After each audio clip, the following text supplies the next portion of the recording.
little dizzy, but I can deal. A little foggy, but not quite real. A little respite from my mind. A little feeling. So I was shopping with my parents and I'd ran away because of an argument, and my head was really in a bad place. It was really muddled. The police were called and I was reported missing, and it was also told over the phone that I was suicidal and that I had these mental health problems, and they said what mental health problems I had. And the police kept ringing me, and they just kept ringing me and ringing me. And I tried to explain to them that I was going to go to my friend's house, but they kept insisting that we pulled over. So we pulled over in some nearby woods and the police arrived. So they asked me to step out the car.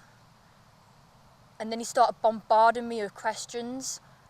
And my head was already so muddled and in such a bad place. It was just too much information for me to process, and I was getting so confused and I was just overwhelmed. And then I remember the policeman, he started to approach me, and then as soon as I tried to back away, he grabbed me and he actually pushed me to the ground, and then he sat on my back. He put my hands behind my back, put the cuffs on, and said he was arresting me. I was obviously really, really distressed. I was crying, I was screaming, I was pleading with him to let me go. My friend, she was crying, she was horrified. And the policeman, he actually dragged me across the floor, and I was being dragged across all these dirt and leaves. And then he picked me up, opened the car door and threw me in the back of the car. And then I remember when I was in the car, he started saying things to me like, what about me? Think about me, I have a family, I have children, this is my job, I can't lose my job. What would that do to my children, to my family? If you ran away, I'd lose my job. What about me? What about me? So I remember back at the police station, they said this one thing to me, and even like today, I can't get these words out of my head. They said to me, what the hell is wrong with you? And when I got home that night, I remember just crying in the bath. I had red marks all over my arms that turned into bruises. That night I was too scared to sleep. Every car that I heard go past my street, I thought was a police car coming to get me.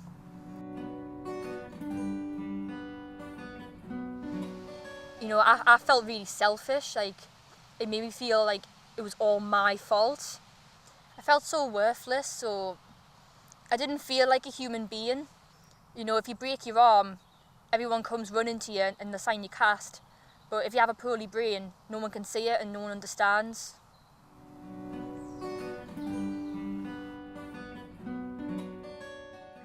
So now I'm absolutely terrified of the police. So if I see them in the street, I'll cross the road and walk the other way. Or I'll freeze up and I'll start panicking. I actually get flashbacks about it. I get nightmares too.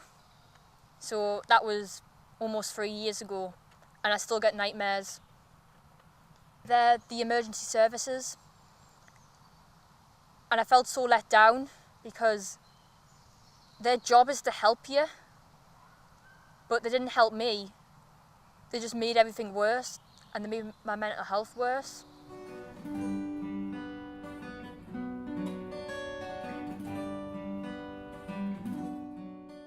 People just need to be a bit more understanding. Just because you can't see an illness, it doesn't mean it's not there. If that policeman just came up to me and said, hi, my name is, I'm here to help you, don't worry. How about we go back to the station, we'll have a bit of a chat, okay? That would have made the world of a difference. Hopefully people can do things like, look online or look at people who've had lived experience and, just try to understand what's going on and, what mental illness is. So I think this film should be shown to the emergency services for training. And, there's campaigns online and stuff.